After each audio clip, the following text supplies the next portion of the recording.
Now, I don't know if you're ready for sipping on scripture, but I think I am. I think the rest of us are too. I suppose I can give it a Shayne shot. Stanfield, ladies and gentlemen. Yeah, today we are sipping on scripture with the readings for Monday of the 26th week in Ordinary Time. It's also the feast of St. Michael, St. Gabriel, and St. Raphael, the archangels. Come and see. You know, I just love these responses of come and see that we read about in the first chapter of John's Gospel as some of the first disciples are gathered together. It starts with Jesus himself responding to Andrew, another disciple who had just asked Jesus where he was staying. Next, we read that it was Philip who tells his friend Nathanael to come and see, in response to Nathanael's disbelief, which sets the stage for today's gospel reading. Philip had just told Nathanael, "We have found the one about whom Moses wrote in the law, and also the prophets, Jesus, son of Joseph from Nazareth." And this is what prompts Nathanael to respond in disbelief. Can anything good come from Nazareth? Now we can safely presume that Philip knew Nathanael all too well. He was likely well aware that his come-and-see invitation for a personal experience with Jesus was the only thing that could change Nathanael's mind. So this is where today's reading of John's Gospel picks up, and we see in just 3 relatively short verses that Philip was quite right about that. Jesus saw Nathanael coming toward him and said of him, "Here is a true Israelite. There is no duplicity in him." Nathanael said to him, "How do you know me?" Jesus answered and said to him, "Before Philip called you, I saw you under a fig tree." Nathanael answered him, "Rabbi, you are the Son of God. You are the King of Israel." Now, there's a lot of commentary out there about how Jesus changed Nathanael's mind so quickly based upon this simple exchange, and a lot of that commentary is unfortunately weak at best. You see, it's fairly easy to make the presumption that Nathanael was in fact physically under a fig tree just prior to his encounter with Philip, and that Jesus proved who he was by knowing through the supernatural vision as only God could.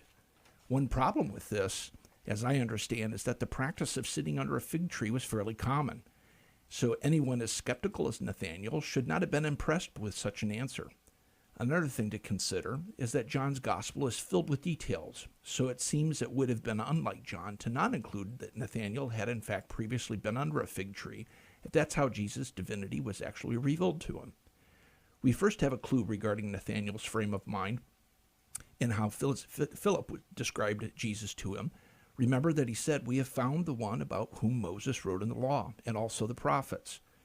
So we should then look to the prophets to see what they had to say, and we find the following in the 3rd chapter of Zechariah.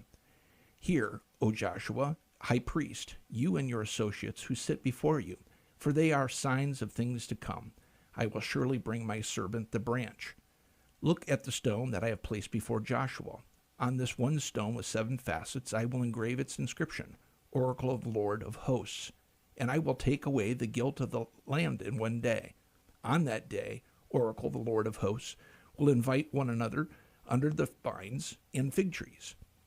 It's certainly not a stretch at all to think that Nathanael would have been reminded of this passage when Jesus said, "Before Philip called you, I saw you under a fig tree." But he would have also recalled that part about being under the fig tree as being on a particular day. That day, or that same day, that the seemingly strange servant, the branch, would have arrived to take away the guilt of the land. But the servant, the branch, would not have been so strange to Nathanael because it was a metaphor that was used to describe the ideal Davidic king in the book of Isaiah. The servant branch was indeed the same shoot that we read about in the 11th chapter of Isaiah, which was to sprout from the stump of Jesse. However, the proverbial light bulb moment for Nathanael would have taken place at the satisfaction of his primary concern. Remember, he asked, could anything good come from Nazareth? This was likely based upon a common prejudice that many shared in that day. Great things can only come from great places, and they would have known absolutely nothing notable about that small town of Nazareth, nor any of its relatively few citizens. In fact, all of Galilee was looked down upon and considered a disgrace, because that region was mostly comprised of poor, uneducated, agricultural-type people. Now, I referred to Nathanael having a light bulb moment before, but it might have been more like a proverbial 2x4 upside the head when he realized in those few moments that nobody else had previously considered. Why would the shoot or branch servant of prophecy not be from Nazareth? You see, Nathanael would have been awestruck to suddenly realize that he had been overlooking the fact that that same Nazareth itself is derived The name Nazareth itself is derived from the Hebrew word netzer, which literally means branch or shoot. He would have been further awestruck to then realize just how well the lowly or poor humble status of Nazareth correlates with the symbolism of a stump, a poor lowly remnant of something once great, much like the stump of Jesse. This is why Nathanael responds to Jesus by saying that he is not only the Son of God, but also, and quite specifically, that he is the King of Israel. I'm pretty sure that Nathanael is the only disciple to address Jesus with this particular title, and I'm not sure of any other or of any better evidence that it came from his stunning realization of that fulfillment of these same prophecies which he had in mind. That realization came only from his personal encounter with Jesus Christ, so this should serve as a lesson for any of us that may remain a bit skeptical for one reason or another. Come and see. Just as Philip invited Nathanael, Jesus is inviting us to come and see for ourselves in a most personalized way just who he really is. Beautiful. Such richness in the scriptures, and that's why I'm glad that we take a few minutes, about 5 minutes or so, and just kind of take some sips of it, because sips is about all you have time for. Oh, yeah, absolutely. Yeah, absolutely. And I was really shocked because I personally had been, heard from other commentary, and I had kind of taken this position that he was sitting under a fig tree. But I went and I did a little bit of research, and I was surprised to see some very well thought research into exactly what was said, and it all revolved around the fact that John's gospel is such detail oriented, and the things that you read in John's gospel are very intentional. And if you look at this in a more intentional manner, you come to see that there is something a little bit bigger, a little bit more meaningful under the rug, if you would. So you just have to dig a little, and like you just said, sipping on scripture, you sit back and you contemplate this, and it actually gives you a time to dive a little deeper, whereas you may not do that if you're just reading, the readings for the day, and that's what this has been such a treat for me in preparing for these little segments, because it gives me an opportunity to sit back and to do a deep dive and to think a little bit more as I'm sipping on scripture. Absolutely.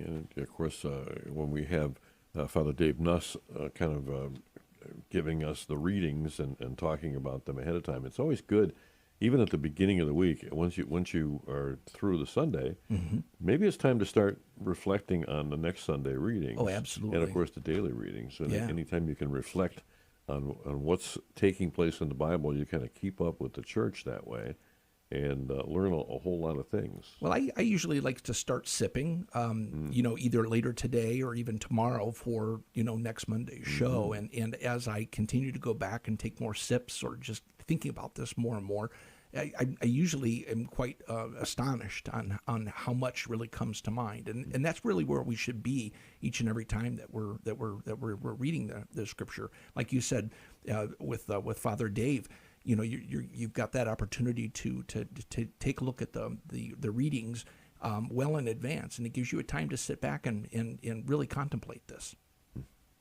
And, of course, we cling to the promise that Jesus made to Nathanael. You're going to see some amazing things, greater things than this, right? You're going to see heaven opened and the angels of God ascending and descending on the Son of Man. And this was another commentary that even supported this argument, that it wasn't as shallow as the fact that he was sitting under a fig tree, but that he was really had a mindset of the prophecies. And Jesus responds with another prophecy. We've got Daniel in Genesis talking about the ladder, and this would have given him something else to think about what he is going to see in this in the Messiah person of Jesus, the Son of God. And I'm sure that was just wonderful for Nathanael to contemplate. He struggled like all of the